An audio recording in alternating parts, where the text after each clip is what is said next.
Bem, meus irmãos, vamos mais uma vez meditar nas Escrituras nessa noite e eu gostaria de convidá-los a abrirem as suas Bíblias, abrir suas Bíblias no Evangelho daquele que reclinou sua cabeça no peito do Senhor, no capítulo 6, Evangelho daquele que reclinou a sua cabeça no peito do Senhor.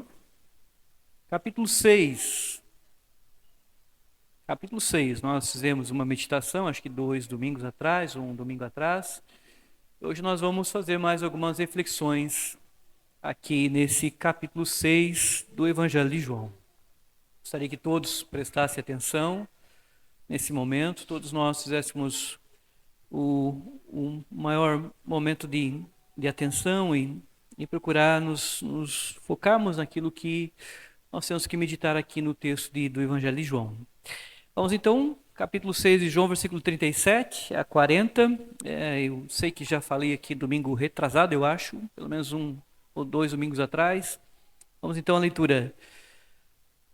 Todo aquele que o Pai me dá, esse virá a mim. Versículo 37. Todo aquele que o Pai me dá, esse virá a mim. E o que vem a mim, de modo nenhum o lançarei fora. Porque eu desci do céu não para fazer a minha própria vontade, sim a vontade daquele que me enviou. E a vontade de quem me enviou é esta, que nenhum eu perca de todos que me deu. Pelo contrário, eu ressuscitarei no último dia. E fato, a vontade do meu Pai é que todo homem que vir o Filho e nele crer, tenha vida eterna. E eu ressuscitarei no último dia. Agora, versículo 44. Ninguém pode vir a mim se o Pai que me enviou não o trouxer. Eu ressuscitarei no último dia. 65, versículo 65. E prosseguiu, por causa disso é que vos tenho dito, ninguém poderá vir a mim se pelo Pai não lhe for concedido. É aqui. Meus irmãos, nós temos muito nas conversas com as pessoas, as pessoas falam assim, mas eu penso assim, eu penso assim, eu acho assim. E você vai encontrar muitos pensadores. Até tem uma escultura chamada O Pensador, de Rodin, que é um homem ali, acho que de bronze, não sei se de ferro, que está com a mão assim no queixo, sentado e com a mão no queixo, e se chama O Pensador. O Pensador. E muitos acabam falando isso, mas eu penso assim, mas eu acho assim. Mas achar e pensar, todo mundo pode pensar e pode achar, e até é bom. Até é bom. Só que todo o nosso pensamento, como diz Lutero, todo o nosso pensamento precisa estar cativo às Escrituras. Se está cativo às Escrituras, não é possível que eu pense alguma coisa e diga que isso é verdade sem olhar se a Bíblia realmente está falando isso. Então, todo o nosso pensamento, mas eu penso assim, eu acho assim, é necessário sempre colocar à luz da Bíblia para ver se o que nós pensamos e o que nós achamos, se realmente é um entendimento bíblico. Porque o que deve nos fazer pensar é a Bíblia nos fazendo pensar, e não nós pensarmos e depois irmos achar na Bíblia. Não é você pensar alguma coisa, deixa eu pensar alguma coisa agora, deixa eu ver se a Bíblia diz isso. Isso está errado. Eu preciso ler o que está na Bíblia, a Bíblia me ensina o que eu devo pensar. Não eu penso e vou procurar alguma coisa na Bíblia para ver se está lá. Porque senão nós podemos achar versículos que acabam sendo distorcidos para falar o que nós achamos que é. E note nesse caso, nós temos muito aquela velha discussão da ideia de se o homem tem o livre-arbítrio ou não. Então, o livre-arbítrio, quando a gente fala de livre-arbítrio, o livre-arbítrio não se trata de escolhas corriqueiras que nós temos no dia a dia. O que são escolhas corriqueiras no dia a dia? Imagine quantos sapatos a sua esposa tem. Será que sua esposa tem mais de 5 pares de sapato, mais de 10 pares de sapato? Vamos imaginar que sua esposa tem uns 10 pares de sapatos. E ela resolve vir para a igreja. Então, o que acontece? Alguém vai dizer que isso é livre-arbítrio. Isso não é livre-arbítrio. O livre-arbítrio se trata apenas da questão da salvação. Se o homem tem por si mesmo capacidade de querer ser salvo, de desejar ser salvo. Se parte do próprio homem querer ser salvo. Mas não se trata de escolhas corriqueiras. Por exemplo, será que essa mulher vai ter livre-arbítrio de escolher qualquer livre-arbítrio, a escolha, vai ter uma liberdade para escolher o sapato que ela quiser? Então, são 10 modelos. Será que Deus determina qual é o sapato que ela vai escolher ou ela escolhe o sapato por ela mesma e Deus não tem nada a ver com a sua escolha? Curiosamente, a confissão de fé diz que na eternidade Deus decretou todas as coisas, grandes, pequenas, livres e inalteráveis. Notem, só aí já responde essa questão. Deus decretou na eternidade todas as coisas, livres e inalteráveis. Livres porque ninguém é forçado. Então está lá os 10 pares de sapato. Deus não força você ir lá contra a tua vontade pegar um sapato que você não queira. Você vai lá com um desejo, gostei desse aqui que é verde, hoje eu vou de verde, então eu vou com a calça verde e tem um sapatinho mais verde, então vai combinar. Esse aqui é mais baixo, esse aqui é um salto mais alto. Curiosamente, nós cremos que você vai ter liberdade para escolher, mas vai escolher exatamente aquele sapato que lá na eternidade Deus disse no dia tal, para ela ir no culto, ela vai no culto, ela vai vestir tal roupa, e quando ela for escolher o sapato, ela vai escolher esse sapato, não vai ser nenhum dos outros 9. Curiosamente, Deus não é soberano em só algumas coisas. Ele é Senhor sobre todas as coisas, inclusive o sapato que nós usamos. Inclusive, e existem inúmeros textos que nós podemos recorrer a inúmeros textos como Deus, ele trabalha todas as questões. Note, Provérbios 16, 33. A sorte se lança no regaço, mas do Senhor procede toda a decisão. Ou seja, a decisão de você escolher o sapato. Curiosamente, já havia sido decretada na eternidade. Mas livre-arbítrio não é isso. Não é escolher o sapato que nós vamos usar. Livre-arbítrio se trata da escolher Cristo, desejar Cristo, amar a Cristo, querer ser salvo por Ele. Se o homem parte dele mesmo isso. E quando nós olhamos os textos, nós começamos a perceber que a Bíblia é muito clara em nos ensinar. Percebam o versículo 44, eu vou começar invertido hoje do 44 e vou voltar para o 37 a 40. O Senhor disse para aqueles que estavam ouvindo, aquele povo que havia atravessado o mar atrás dele, porque ele havia multiplicado pães e peixes. Eu disse na última vez, esse povo que o Senhor está conversando, é aquele povo que ele havia multiplicado pães e peixes. Então eles tinham ido até o Senhor.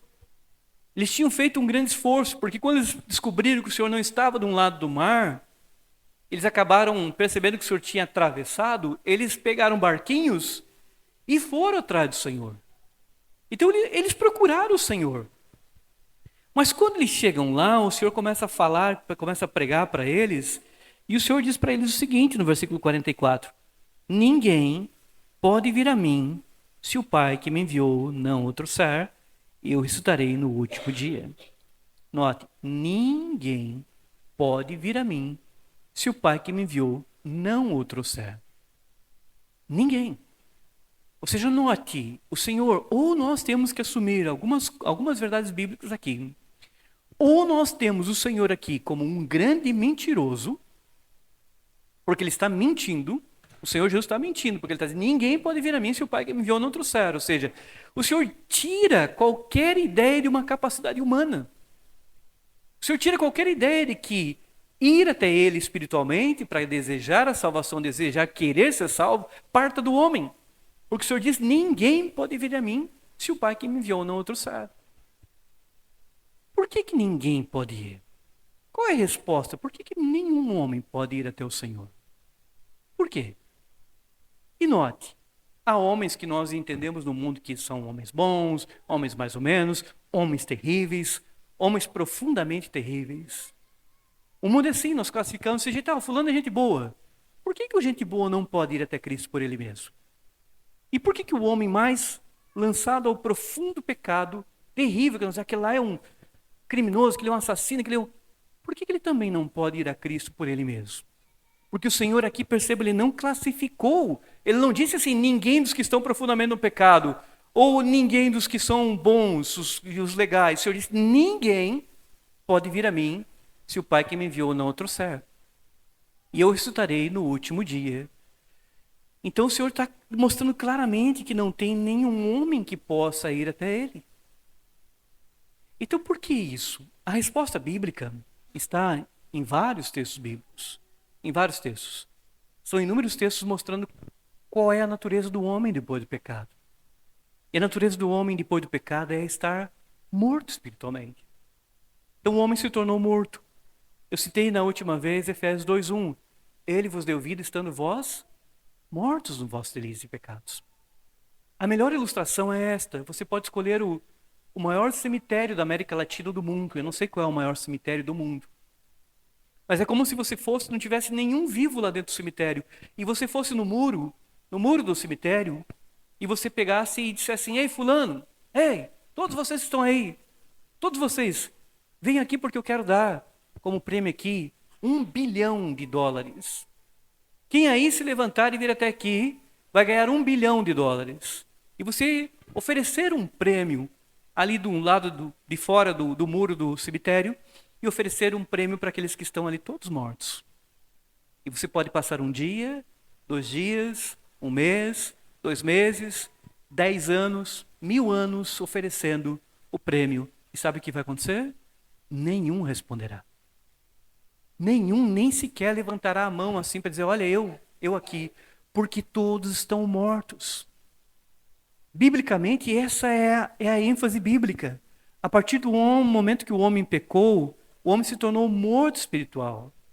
Por isso que o Senhor está aqui afirmando claramente para aqueles que estavam ouvindo ele, olha, ninguém pode vir a mim se o Pai que me enviou não trouxer. Ou seja, nenhum homem pode porque está morto nos seus delitos e pecados. Isso é repetido pelo Senhor no versículo 65. E prosseguiu.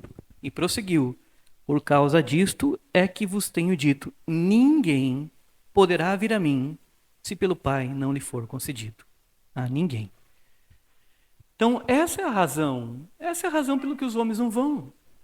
Não é uma razão, percebam, meus irmãos, que o Senhor não está dizendo que a razão em si está na própria pessoa, no sentido de que ela não tem uma vontade própria. A vontade própria de todo homem é estar morto. Então, quando é que ele vai desejar querer a Cristo? Nunca. Nunca. Eu tenho visto muitas durante esse tempo de igreja, muitas pessoas frustradas, mas elas lançam sua frustração não no entendimento bíblico. Mas elas chegam e dizem, meu marido não quer saber de nada, a minha esposa não quer saber de nada, o meu filho não quer saber de nada. A minha mãe não quer saber de nada, ela é muito dura. Essa é a natureza dela. Isso não surpreende aquele que lê a Bíblia. Quando você fala, meu marido não quer saber de nada, é justamente aquilo que o Senhor disse. O meu filho não quer saber de nada. É justamente aquilo que o Senhor disse. Ninguém pode vir a mim se o Pai que ele enviou não trabalhar. Se depender dele, nunca ele irá. Você pode esperar que o seu marido, sua esposa, seu filho, o seu vizinho, o seu amigo de trabalho, ele nunca irá até o Senhor, porque espiritualmente ele está morto. Então isso deveria, como eu disse na última vez, deveria mudar a nossa oração. Porque nós devemos orar não entendendo que a capacidade de ele querer Cristo seja nele, mas está no poder de Deus. Se o Senhor disse nos 2 versículos, olha, ninguém poderá vir a mim se o Pai que me enviou não trouxer, isso também está no versículo 37, todo aquele que o Pai me dá, esse virá a mim, e o que vem a mim de modo nenhum lançarei fora. Então está no Pai, está na ação de Deus, está no agir de Deus por meio do Espírito Santo. Então nós deveríamos mudar, dizer, Senhor, eu hoje aprendi que ninguém pode ir até o teu filho se o Senhor não agir. E a minha esperança não é no meu marido, na minha esposa, não é na decisão dele, mas é no teu trabalhar no coração dele. Então eu quero orar por ele. Eu sei que o Senhor é poderoso, capaz de tocar em qualquer coração, capaz de aquebrantar o coração, capaz, Senhor, de humilhá-lo para que ele conheça o teu filho Jesus. Então, Senhor, toca no coração do meu marido, toca no coração da minha esposa, toca no coração do meu filho, da minha filha, e aquebranta o coração dele. para que ele vá até o teu filho, para que ele conheça verdadeiramente, para que ele tenha um toque do teu Espírito Santo, para que ele venha à vida, para que ele ressuscite espiritualmente e para que ele ame o teu filho Jesus. Trabalha nele, Senhor. E nossa oração lança agora a nossa esperança no poder de Deus, não na própria capacidade da pessoa. Ah, pastor, mas já falei 300 vezes para ele, não quis saber de nada. Ele não vai querer saber de nada. Você pode falar 300, 400, 500, 600 vezes, mas se você está aguardando que ele decida, ele não vai decidir porque ele está morto. Aqui a ação é de Deus, ou seja, se Deus não trabalhar, o Senhor disse claramente, se o Pai que me enviou não trouxer, não vem, não vem.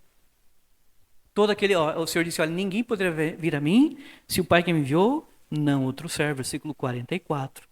Se ninguém pode vir ao Filho, isso mostra que o homem não tem nenhuma livre-arbítrio. Ah, pastor, mas se eu quiser, eu vou. Você não vai querer sem primeiro o Espírito Santo trabalhar. Se o Espírito Santo agir no coração. Um homem só, ele responde somente quando o Espírito Santo age. Então note, olha que interessante os conflitos das palavras. Ninguém no versículo 44 e no início do versículo 37 todo. Todo aquele que o Pai me dá, esse virá a mim. Se você faz um conflito de palavras, aqui uma oposição de palavras, ninguém pode ver a mim, e no versículo 37 o Senhor diz, todo aquele que o Pai me dá, esse virá a mim. E eu quero trabalhar aqui algumas ideias curiosas disso. Algumas ideias, por mais que nós já passamos por esse versículo já. Mas note, todo aquele que o Pai me dá, esse virá a mim. Você já pensou no tipo de pessoa que o pai escolhe para o filho? Que tipo de pessoa? Porque aqui o Senhor não está dizendo, alguns que têm vontade virão a mim se o pai tocar. O Senhor diz, todo aquele que o pai me dá, esse virá a mim. O Senhor não faz nenhum tipo aqui de divisão entre aqueles que são mais os bons, os médios, os maus. O Senhor diz, todo aquele que o Pai me dá, esse virá a mim. E quando você olha para essa palavra, todo aquele que o Pai me dá, você precisa observar quem é que o Pai vai escolher para dar ao Filho.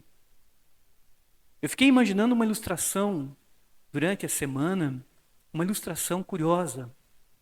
Porque nós muitas vezes recebemos presentes. Presentes.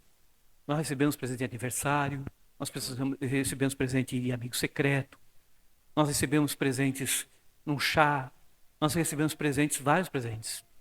E eu duvido alguém aqui que nunca pegou e foi receber presentes e alguém te deu um presente quando você abriu o pacote todo empolgado, você olhou, você não gostou muito. Ah, deram isso aqui, isso aqui eu já tenho 300, é igual ao casamento. Casamento, várias caixas e várias caixas, e tu abre uma panela de pressão. Aí tem mais 8 caixas, você vai abrindo a caixa, outra panela de pressão. Aí tu abre mais a caixa achando que é mais uma panela de pressão. De novo, mais de novo. Ou seja, fica frustrado porque são panelas de pressão.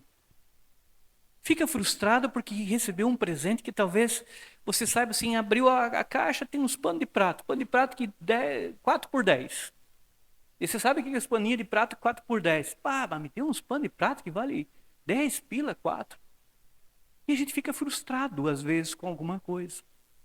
Eu já contei uma vez uma ilustração, que era na terceira série do primário, gostava de uma menina, e daí fizemos um amigo secreto, e eu troquei com um amigo meu que pegou a menina, terceira série, bem pico-rucho, troquei por um amigo meu, e aí fui lá e fiz um esforço enorme para comprar um ursinho, todo empolgado para um ursinho. Fui lá e comprei um ursinho. Lembro até a fisionomia do ursinho, né, como é que era. Fui lá empolgado, peguei e entreguei. Aí quando chegou a hora de eu receber o meu presente, me deram uma caixinha. Quando eu abri, era um pedacinho de sabão enrolado num paninho assim, tudo furadinho. Não sei como é que é o nome daquele paninho, com um lacinho ali, que era para dar cheirinho ali. Eu fiquei com a vontade de pegar aquele presente e jogar pela janela, porque dei um ursinho e ganhei um sabãozinho, né? Não sei o que eu fiz com o sabãozinho, joguei no lixo. Fiquei tão frustrado. Mas aqui eu preciso olhar para o filho. O filho poderia dizer assim, lá na eternidade, pai, esse o senhor vai me dar? O senhor diz, todo aquele que o pai me dá, esse virá a mim. E aqui eu me constranjo. Porque o filho é santo, perfeito. Mas o Pai escolheu alguns que, se nós olharmos e olhar para a minha própria vida, eu te digo, pá, eu sou menos do que um sabãozinho para Cristo. Mas o Pai me escolheu para me entregar para o Filho. Sou muito menos do que um sabãozinho. E eu fico olhando aqui, olhando para a Escritura e vendo algumas escolhas de Deus assim, fico constrangido com a decisão do Pai e o Filho não rejeitar.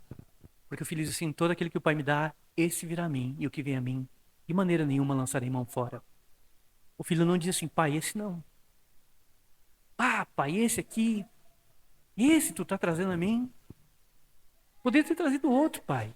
Um que era legal, um que fosse bom aí para o mundo. Mas esse aqui, Pai. Hã? E quando nós colocamos a nossa própria vida e nos reconhecemos como pecadores, nós ficamos assim, puxa vida, por que será que o Pai escolheu a mim? Ou ao outro, ou quem quer que seja, para entregar ao Filho? E quem somos nós?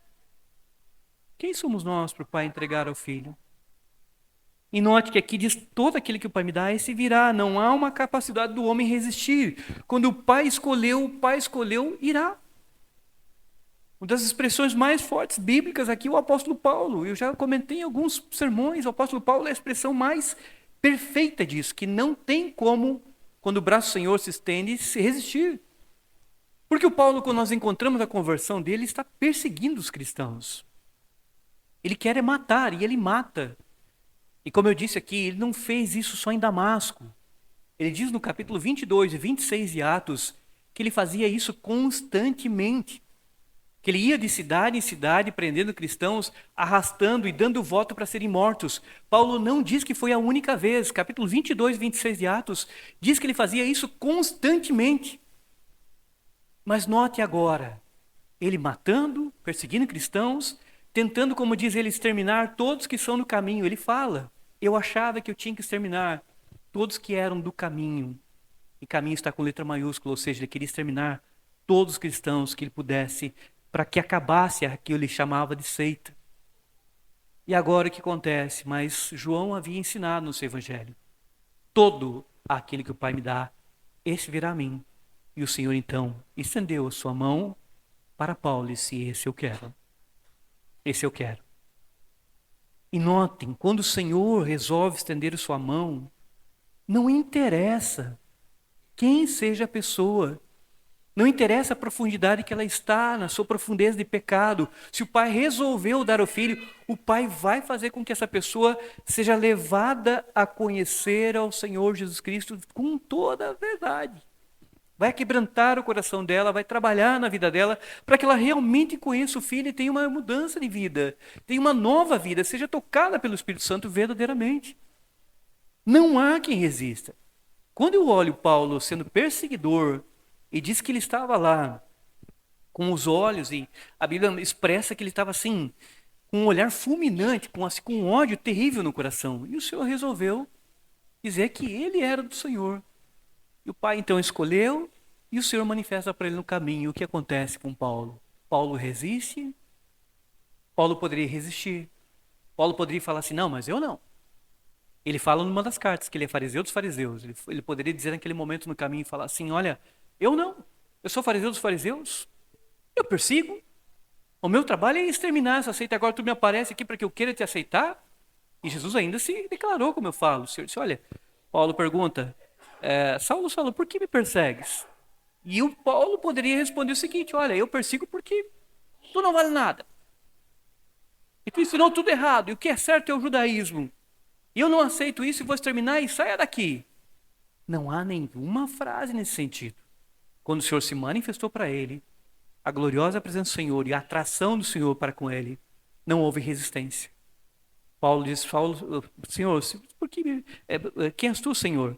E o Senhor responde, eu sou Jesus, a quem tu persegues.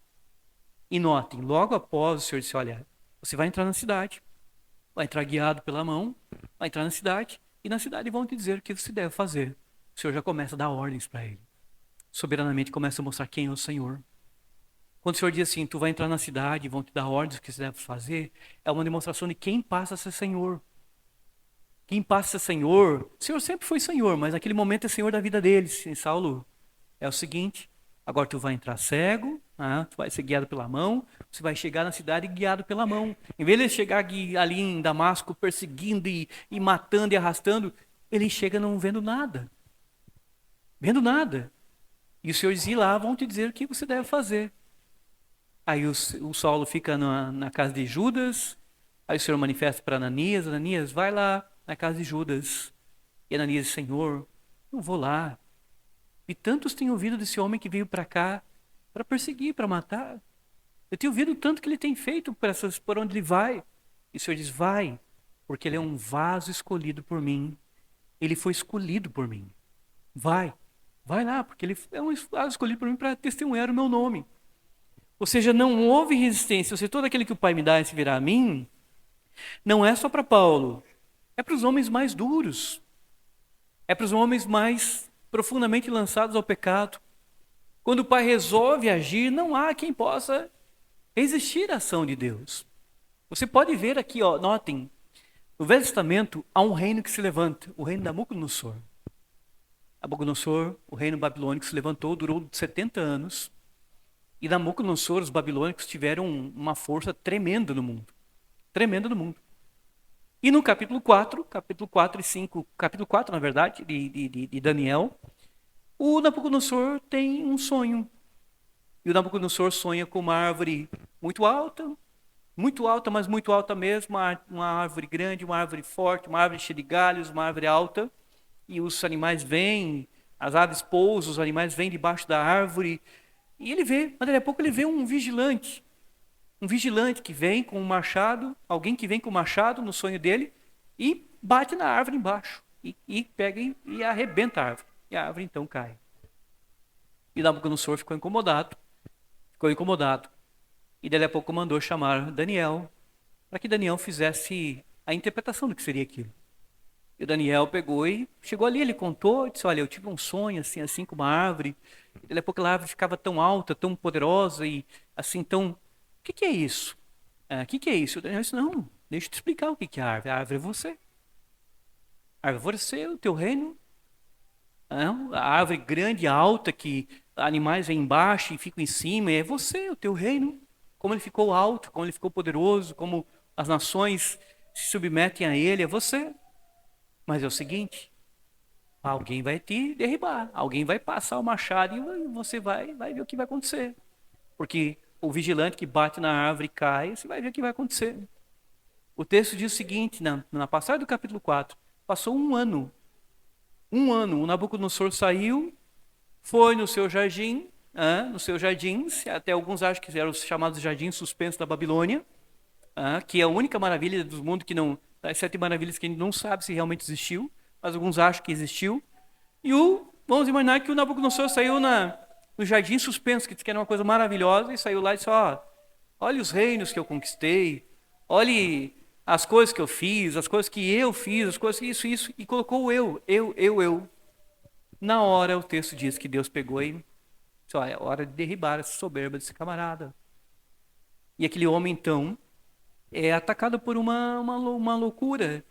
E ele fica como um animal no campo, ele começa a ficar completamente descuidado, fora do juízo, ele fica como um animal, as unhas começam a crescer, assim, começa a ficar perdido no mundo.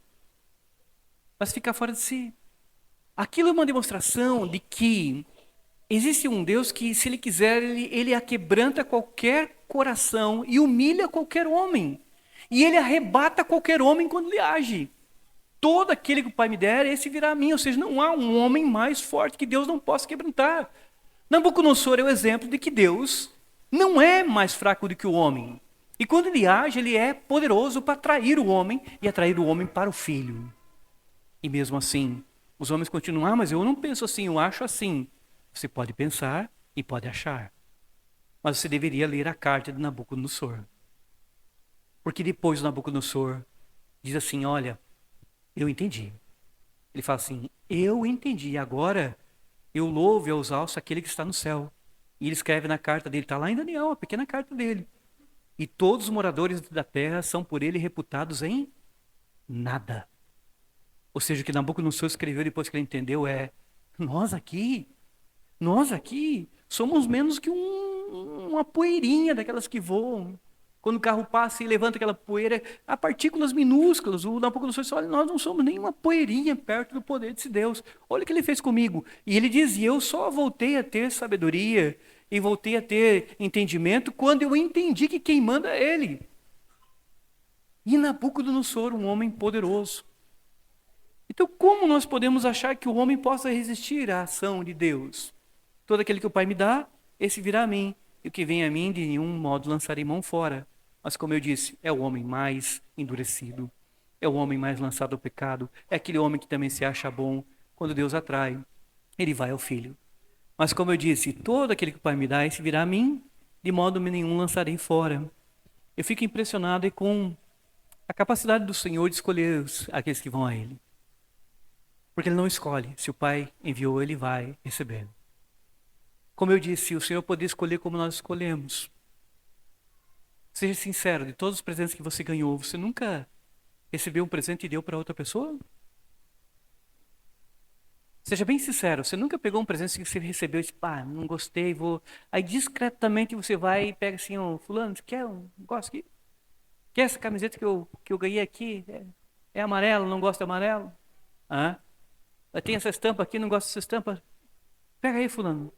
E o coitado que quem te deu, nem sabe que você pegou e deu aquele presente para outro. E eu tenho certeza que se eu perguntar assim, olha, quem aqui nunca fez isso? Quase todo mundo já fez isso. Imaginou se o filho fosse assim, o pai deu. Todos que vêm até ele vão vir. Todo aquele que o pai deu vão vir até ele. Mas se o filho fosse escolher, se o filho fosse olhar para a nossa cara, para o nosso ser e falar assim, pai, esse aqui não. Vem mais um. Vem mais um na presença do Senhor. Pai, esse aqui, olha o jeito que ele vivia. Ó. O Senhor me dá esse aqui. Esse aqui também não. Aí vem um mais legalzinho, gente boa. Daí o filho disse, não, esse aqui, pai, esse aqui eu achei legal. Então fica. E o filho fosse fazendo isso, escolhendo um, rejeitando o outro, escolhendo um, rejeitando o outro. O filho não fez isso. Isso me impressiona na obediência do filho.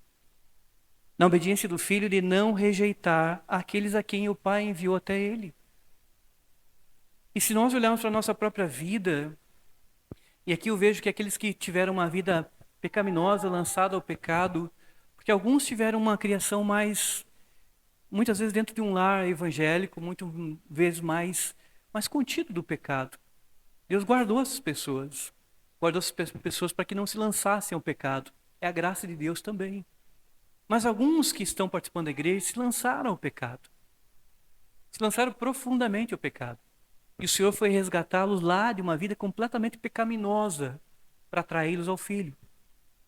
Mas quando chegou ao Filho, quando começou a conhecer o Filho, não era uma pessoa transformada, trabalhada, quebrantada, mudada.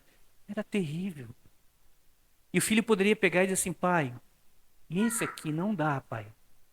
Olha quem o Senhor me trouxe, pai. Pai, o Senhor me trouxe esse camarada aqui que... Olha o que ele faz. Olha a vida dele aí, pai. Olha o que ele anda aprontando. Pai, o Senhor não viu aqui o tanto que ele já aprontou na vida aqui?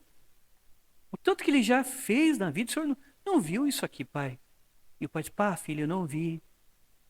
E me desculpa, filho, vamos para o próximo. E rejeitasse. O Senhor não rejeita. Eu fico impressionado em justamente olhar os exemplos que, tanto o Velho quanto o Novo Testamento, a fila anda e daqui a pouco chega Raabe.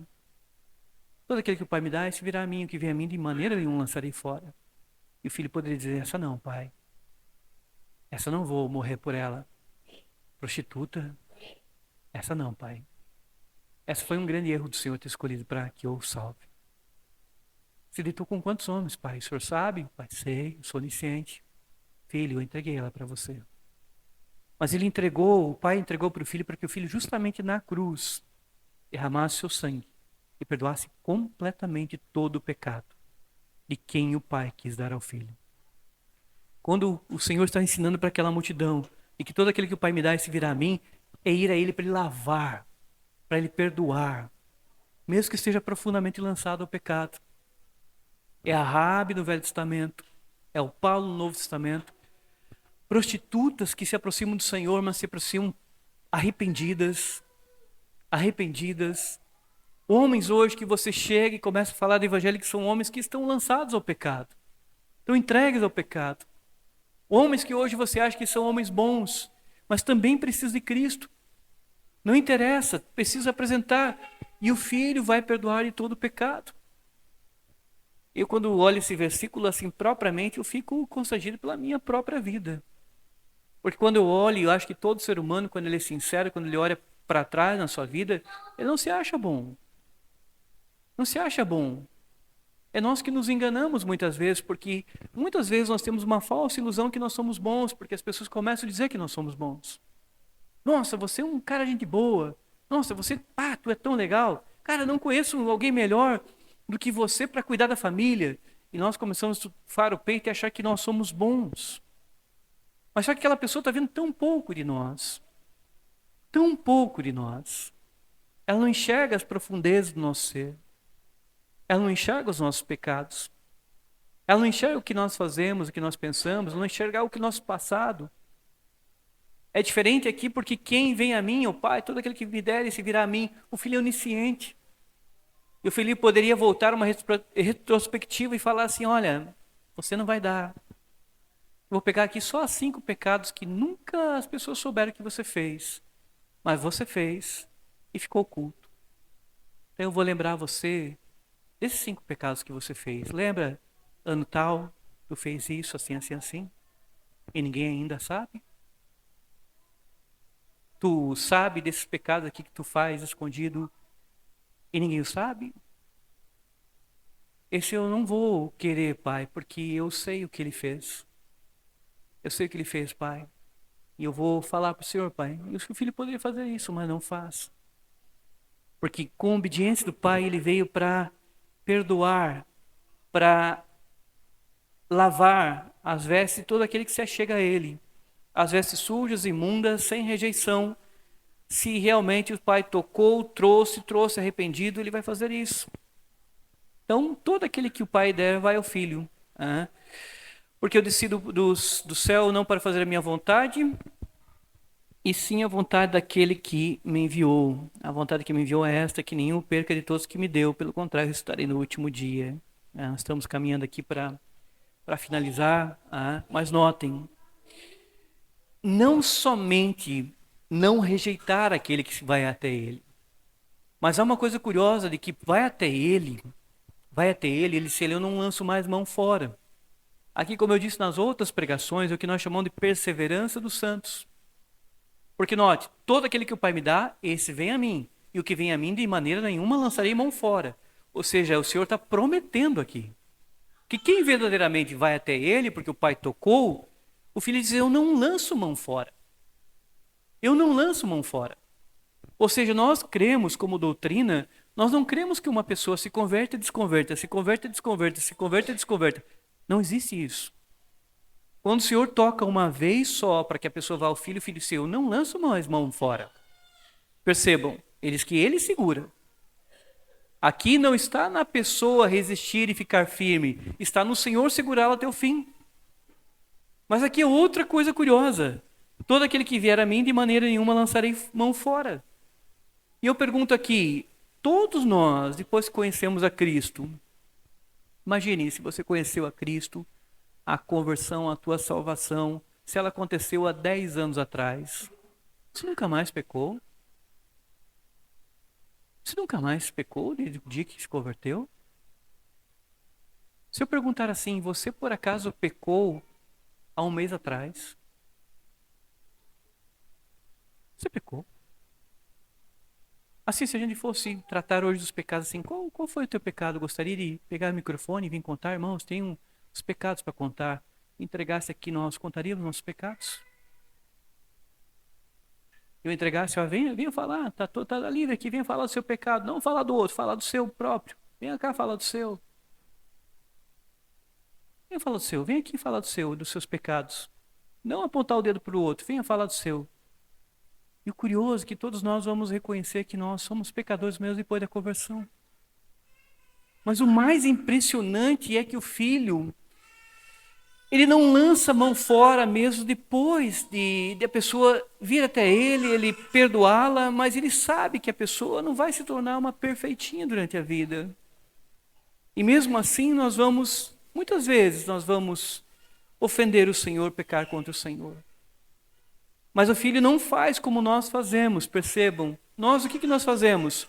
Quando alguém faz alguma coisa para nós geralmente assim, fez uma vez só. Fulano fez isso para mim, não quero mais saber. O fulano aprontou isso comigo, não quero mais saber. É impressionante como nós somos. Por quê? Porque nós às vezes temos assim pessoas que fazem 7 anos que são nossos amigos, 7 anos que são nossos amigos, 10 anos que são nossos amigos, 15 anos que são nossos amigos. Aí a pessoa às vezes deu uma bobeira, um deslize, e nós ficamos falando assim, fulano me fez isso. Peraí, tu tá brincando que 15 anos que a pessoa é teu amigo, sabe assim, batalhou por ti, te defendeu muitas vezes, te ajudou muitas vezes, e por uma coisa, tu tá falando que não quer mais saber da pessoa, que não é mais amigo dela, que não quer mais amizade dela. É isso mesmo? É isso, é desse jeito que funciona. Então como é que funciona se o filho fizesse a mesma atitude nossa? Tudo aquilo que o Pai me der, se virá a mim, de maneira alguma eu lançarei mão fora. Ou seja, e agora? Se nós, depois que nós conhecemos a Cristo, e nós dessemos um deslize, o filho disse, tu deu um deslize. Eu te perdoei, te salvei, mas tu cometeu um deslize. Olha o que isso fez. Então, caia fora. Caia fora, eu não quero mais saber de você, porque você cometeu esse deslize, esse pecado. Então caia fora, não quero mais. Eu sou muito exigente, então. Se por acaso fizer alguma bobeira, eu abandono. O filho não faz isso. O filho vai trabalhando em nossa vida. Ele perdoa, salva, mas ele vai trabalhando em nossa vida. Vai trabalhando ao ponto de não nos lançar fora, porque nós cometemos alguns pecados ainda. Quando o Senhor chamou Pedro, Pedro começou a caminhar com o Senhor. Mas já percebeu quantos deslizes Pedro dá? Mas o Senhor verdadeiramente tinha chamado Pedro. E Pedro dá vários deslizes que são registrados pelas Escrituras. E o Senhor poderia jogar na cara dele toda vez. Assim, Pedro, eu vou morrer por ti, mas olha o que você fez aí. Eu vou te lançar a mão fora. Lançar a mão fora. Então, note, Pedro comete pecados até depois da morte do Senhor. Porque o Senhor pega e conversa com eles e fala com eles e ensina tudo para eles ali e fala porque eles deveriam pregar.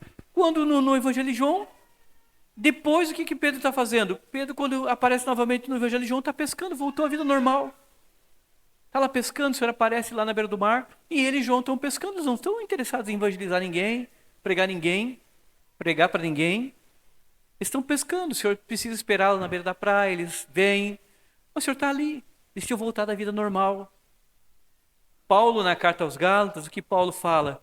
Paulo fala assim, eu tive que resistir Cefas face a face, porque o Cefas estava voltando atrás. E eu tive que resistir Cefas face a face e chamar a atenção de Pedro. E o Senhor poderia falar assim, olha, Paulo, vai dizer para Pedro que eu não quero mais saber dele, porque Pedro está dando um deslize. Olha o que ele está fazendo. Olha o que ele está fazendo. Então, fala para ele que ele já fez isso antes de eu morrer, fez depois que eu morri, então não dá. E excluir Pedro. Ele não excluiu. Pela graça de Deus, o Senhor não excluiu, porque todos aqueles a quem o Pai entrega a Ele, o Senhor vai trabalhar, não vai lançar fora, Ele vai amadurecer, Ele vai firmar a pessoa e ela vai chegar ao fim como uma salva eleita, não perfeita, perfeita só na glória, mas ela vai chegar trabalhada pelo Senhor. Vai chegar conforme o Pai quer, que salve o Filho vai salvar. Nenhum ele perderá, porque se ele perder, ele é obediente diante do Pai, porque ele não salvou todos aqueles que o Pai desejou. Então, meus irmãos, quando nós olhamos para esse texto, nós devemos olhar nossas vidas, como o Senhor é misericordioso conosco, como Ele é bondoso conosco. Primeiro de ter nos escolhido para a salvação, depois de não nos abandonar durante nossa vida cristã. Se o Senhor fosse lançar a cada um de nós, a cada momento que nós damos umas bobeiras, nós já teríamos sido lançados, acho que na primeira semana que nos convertemos. Mas o Senhor vai amadurecendo, trabalhando. É por isso que na igreja, eu quero encerrar com esse exemplo, por isso que na igreja, quando alguém chega novo na igreja, eu sei que é um longo trabalhado, Senhor. Não dá para você medir a pessoa com um mês, 2 meses, 3 meses, 1 ano, 2 anos. Nós deveríamos medir as pessoas se nós pudéssemos caminhar com a vida inteira com ela, conhecê-la agora e conhecê-la lá no final. Conhecê-la agora e chegar lá no final da vida, aqui 50 anos, e falar assim: pá, rapaz, como Deus trabalhou na tua vida. Como hoje você chegou trabalhado, como você chegou mudado pelo Senhor. Como o Senhor vai te recolher agora, um homem completamente transformado daquilo que você era lá no começo, para agora que o Senhor te transformou. Não foi pela tua perfeição durante o caminho, mas foi pela sustentação do Senhor de te amadurecer e te fazer um homem à imagem de Cristo trabalhado pelo Espírito Santo. Então, graças a Deus que você está assim. Assim foi Jacó, o enganador que nasceu, chegou envelhecido, crente e muito crente no Senhor. Não perfeito, imperfeito, mas trabalhado pelo Senhor. O Senhor não o lançou fora diante da sua vida, mas o salvou como era a vontade do Pai. Que o Senhor nos abençoe, trabalhe em nossos corações, em nossas vidas. Vamos curvar nossa cabeça mais uma vez. Senhor, muito obrigado, Pai, por esse dia. Obrigado, Senhor, porque mais uma vez refletimos um pedacinho da Tua palavra. Uma reflexão, Senhor, sobre o Evangelho de João. E te agradecemos, porque o Senhor é sempre misericordioso conosco, sempre bondoso conosco. Por isso, ó Pai, abençoa a cada um que aqui está, a cada pessoa que aqui está. Abençoe as famílias, mas abençoe principalmente, Pai, para que nós sejamos firmes no Senhor, no Teu Filho Jesus Cristo, por meio do Teu Espírito Santo. Conduz, Pai, diante da nossa vida, mesmo na hora do desânimo, na hora da angústia. Nos ajuda, Senhor, a continuarmos. Continuarmos porque é o Senhor que nos sustenta. És Tu, Senhor Jesus, que nos sustenta em Tuas mãos para cumprir a vontade do Pai.